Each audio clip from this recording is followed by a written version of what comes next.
Hello dear students, आज के इस वीडियो में हम नॉर्थ अमेरिका के क्लाइमेट के बारे में डिस्कस करेंगे। देखिए, उत्तरी अमेरिका एक विशाल महाद्वीप है जिसका अक्षांशीय विस्तार अधिक होने के कारण यहाँ की जलवायु में उत्तर से दक्षिण हमें बहुत विविधता देखने को मिलती है। काफ़ी वेराइड क्लाइमेटिक कंडीशंस हमें इसमें नॉर्थ टू साउथ में देखने को मिलती हैं। साथ ही जो सामुद्रिक जलधाराओं का जो प्रभाव है वो यहाँ के पूर्वी एवं पश्चिमी तटीय प्रदेशों की जलवायु पर पड़ता है। यहाँ की जलवायु एक और महाद्वीपीयता से प्रभावित है तो दूसरी ओर सामुद्रिकता से।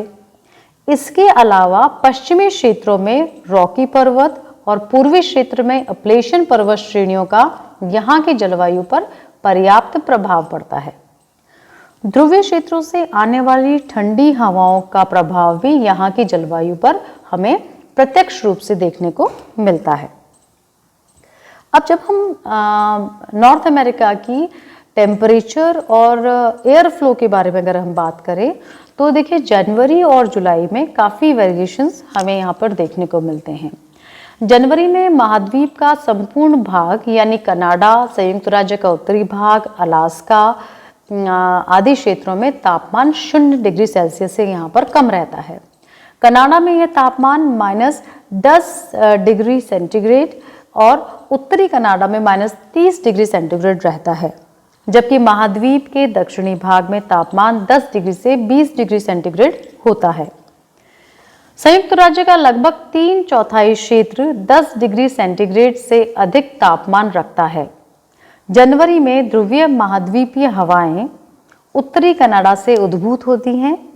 ये शुष्क एवं ठंडी होती हैं और दक्षिणवर्ती प्रवाहित होती हैं, ये जिसमें वहां तापमान कम हो जाता है।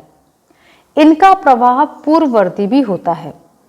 इसी समय मैक्सिको की खाड़ी क्षेत्र में उष्ण सागरीय हवाएं, ध्रुवीय प्रशांत हवाएं जिन्हें हम कहते हैं, वो प्रवाहित होती हैं और ये जो हवाएं हैं ये उत्तरी प्रशांत में उत्पन्न होती हैं, यानी जो नॉर्थ पैसिफिक ओशन है वहाँ ये ओरिजिनेट होती हैं, जो कनाडा के उत्तर पश्चिमी तटीय क्षेत्र को की ओर प्रवाहित होती हैं। रॉकी पर्वत के पूर्वी ढालों में चिनूक हवाएं क्षेत्र के तापमान को कम कर देती हैं। चिनूक जो है, रॉकी माउंटेन्स में जो कोल्ड विंड्स फ्लो करती हैं उन्हें हम चिनूक कहते हैं। जुलाई की हम बात करें तो देखिए, जुलाई में उत्तरी कनाडा और ग्रीनलैंड को छोड़कर संपूर्ण महाद्वीप पर तापमान 10 डिग्री सेंटीग्रेड से अधिक होता है। मध्य महाद्वीप में 10 डिग्री सेंटीग्रेड से 20 डिग्री सेंटीग्रेड और दक्षिण पश्चिमी क्षेत्र में 30 डिग्री सेंटीग्रेड रहता है, यानी उत्तर से दक्षिण तापमान कम होता जाता है। इस समय हवाएं विभिन्न केंद्रों से चलती हैं। उत्तरी प्रशांत के उच्च भार से ध्रुवीय समुद्रिक हवाएं पश्चिमी तट की ओर प्रवाहित होती हैं। ध्रुवीय महाद्वीपीय हवाएं उत्तरी कनाडा से दक्षिण एवं पश्चिमवर्ती प्रवाहित होती हैं। उष्ण सागरीय हवाएं भी यहाँ पर चलती हैं जो दक्षिण पश्चिम से तथा मैक्सिको की खाड़ी से प्रवाहित होती हैं।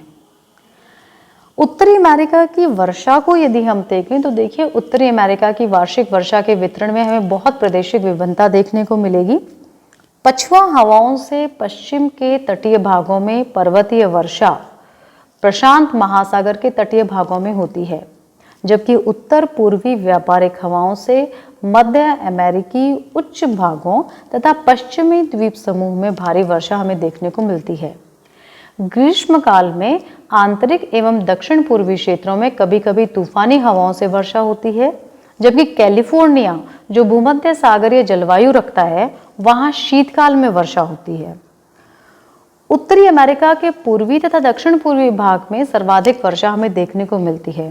देखिए, कैलिफोर्निया की जब हम बात करें तो कैलिफोर्निया में भूमध्य सागरीय जलवायु है और भूमध्य सागरीय जलवायु की विशेषता क्या है, विंटर्स में रेनफॉल होगी, समर्स में वहां पर रेनफॉल नहीं होगी। तो बाकी जगह के कंपैरिजन में कैलिफोर्निया का हम देखें तो वहां पर शीतकाल में अधिक वर्षा होती है। और उत्तरी अमेरिका का पूर्वी और दक्षिण पूर्वी भाग है वो वहां सर्वाधिक वर्षा देखने को मिलती है और जो वार्षिक वर्षा है इस एरिया में वो लगभग 250 सेंटीमीटर या उससे अधिक होती है। अमेरिका के पश्चिमी तट पर विशेषकर कनाडा के पश्चिम तटवर्तीय क्षेत्र में 250 सेंटीमीटर या उससे अधिक वर्षा भी हमें देखने को मिलती है। 100 से 200 सेंटीमीटर वर्षा के क्षेत्र के अंतर्गत महाद्वीप का संपूर्ण पूर्वी क्षेत्र आता है। इसमें कनाडा और संयुक्त राज्य का क्षेत्र जो अधिकतम वर्षा के क्षेत्र के पश्चात सम्मिलित है, क्योंकि 250 सेंटीमीटर के बाद 100 से 200 सेंटीमीटर वर्षा वहां पर होती है। इसके अंतर्गत Ottawa, Chicago, Kansas, Oklahoma, Houston, Detroit, Thunder Bay, Montreal, Quebec आदि क्षेत्र प्रमुख रूप से आते हैं। पश्चिमी कनाडा का तटवर्तीय क्षेत्र भी इसी प्रदेश में सम्मिलित है। सबसे कम वर्षा कोलोराडो, सियरा नेवादा, कोलंबिया पठार तथा उत्तरी कनाडा और ग्रीनलैंड में होती है। शीतकाल में अगर हम देखें तो वर्षा की जो मात्रा है वो अपेक्षाकृत कम रहती है। तो ये थी जो क्लाइमेटिक कंडीशंस हैं जनवरी, जुलाई और जो रेनफॉल का सीजन है नॉर्थ अमेरिका में उसको लेकर। अब हम बात करते हैं नॉर्थ अमेरिका के जलवायु प्रदेशों की, कि नॉर्थ अमेरिका को कितने क्लाइमेटिक रीजन्स में डिवाइड किया गया है। देखिए, नॉर्थ अमेरिका को 11 क्लाइमेटिक रीजन्स में डिवाइड किया गया है। ये जो 11 जो रीजन्स हैं वो है उष्ण कटिबंधीय क्षेत्र, उष्ण सवाना तुल्य क्षेत्र, आर्द्र उपोष्ण क्षेत्र, आर्द्र महाद्वीपीय प्रदेश जिसमें लंबा ग्रीष्मकाल होता है, और आर्द्र महाद्वीपीय प्रदेश जहां छोटा ग्रीष्मकाल हमें देखने को मिलता है। उसके बाद टैगा तुल्य प्रदेश, टुंड्रा, पश्चिमी शीतोष्ण प्रदेश, भूमध्य सागरीय प्रदेश, उष्ण एवं अर्ध उष्ण शुष्क जलवायु प्रदेश और फिर पर्वतीय जलवायु प्रदेश। जब हम उष्ण कटिबंधीय जलवायु की बात करते हैं तो देखिए, ये जलवायु पश्चिमी द्वीप समूह एवं मध्य अमेरिका में है, यानी जो वेस्टर्न आइलैंड पार्ट्स हैं नॉर्थ अमेरिका के और जो सेंट्रल पार्ट है नॉर्थ अमेरिका का, वहां पर हमें उष्ण कटिबंधीय जलवायु देखने को मिलती है। इसमें उच्च तापमान और अधिक वर्षा वाला क्षेत्र है ये, और जो टेम्परेचर है यहाँ पे 26 डिग्री सेंटीग्रेड से अधिक रहता है, और जो वार्षिक वर्षा है वो 250 से 300 सेंटीमीटर तक हमें ये देखने को मिलती है। दूसरा जो क्लाइमेटिक रीजन है वो है उष्ण सवाना तुल्य प्रदेश। इसमें जमैका, पोर्टोरिको और मध्य अमेरिका के कुछ भाग सम्मिलित किए जाते हैं।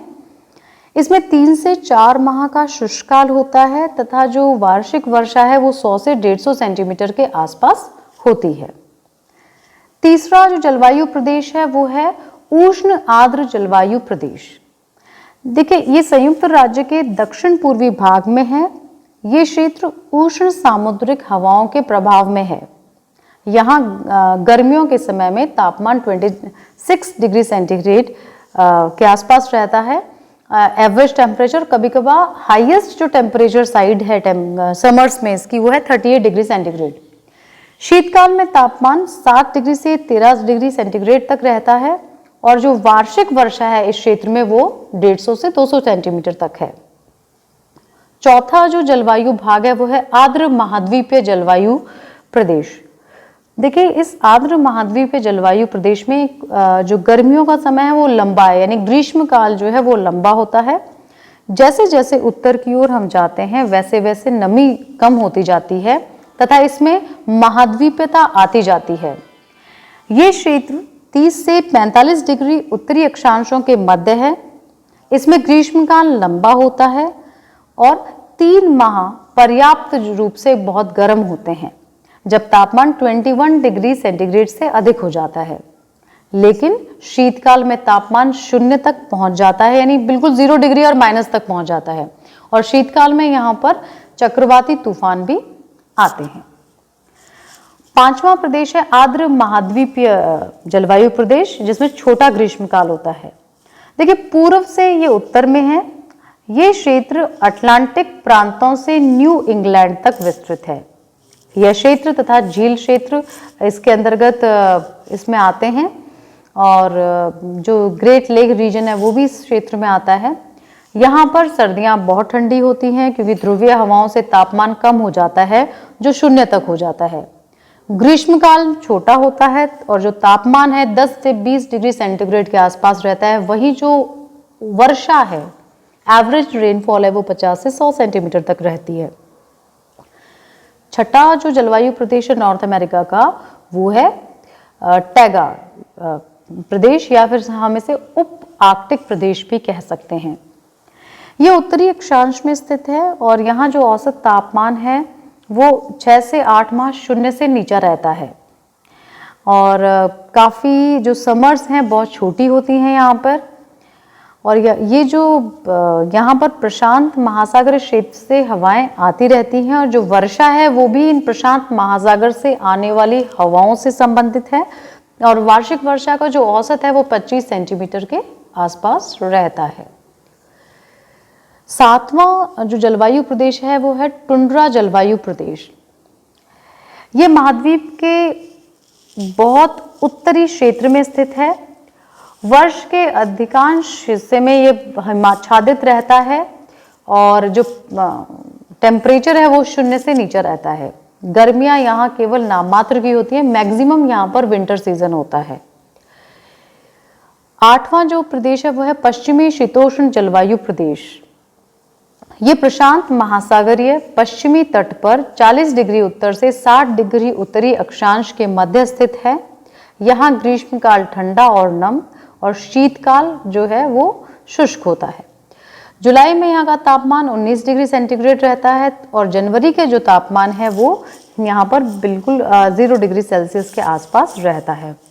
और जो औसत वर्षा है इस क्षेत्र की वो 100 सेंटीमीटर के आसपास हमें देखने को मिलती है। नेक्स्ट जो क्लाइमेटिक रीजन है वो है भूमध्य सागरीय जलवायु प्रदेश। देखिए, नॉर्थ अमेरिका के पश्चिमी तट पर कैलिफोर्निया क्षेत्र में भूमध्य जो जलवायु है वो पाई जाती है। यहाँ पर ग्रीष्मकाल शुष्क रहता है और जो एवरेज टेम्परेचर है यहाँ का वो 26 डिग्री सेंटीग्रेड तक रहता है और सर्दियों में जो तापमान जो है वो औसत तापमान 10 डिग्री सेंटीग्रेड तक यहाँ पर हमें देखने को मिलता है। इस भूमध्य सागरीय जलवायु प्रदेश में जो वर्षा है वो सर्दियों में होती है और जो वार्षिक वर्षा का औसत है 50 से 70 सेंटीमीटर के मध्य रहता है। नेक्स्ट जो जलवायु प्रदेश है वो है उष्ण शुष्क और अर्ध शुष्क जलवायु प्रदेश। देखिए, शुष्क एवं अर्ध शुष्क जलवायु प्रदेशों में उच्चतर तापमान 10 से 15 डिग्री सेंटीग्रेड तथा न्यूनतम जो तापमान जो है वो आपका 4 से 5 डिग्री सेंटीग्रेड तक रहता है। यानी हाईएस्ट जो टेम्परेचर की अगर हम बात करें इस एरिया में तो 15 डिग्री सेंटीग्रेड टेम्परेचर हाईएस्ट है। इस प्रकार की जलवायु प्रधानतः संयुक्त राज्य के पश्चिमी भागों में रॉकी पर्वत के पूर्वी ढालों तथा कोलोरेडो के पठार पर मुख्यतः पाई जाती है।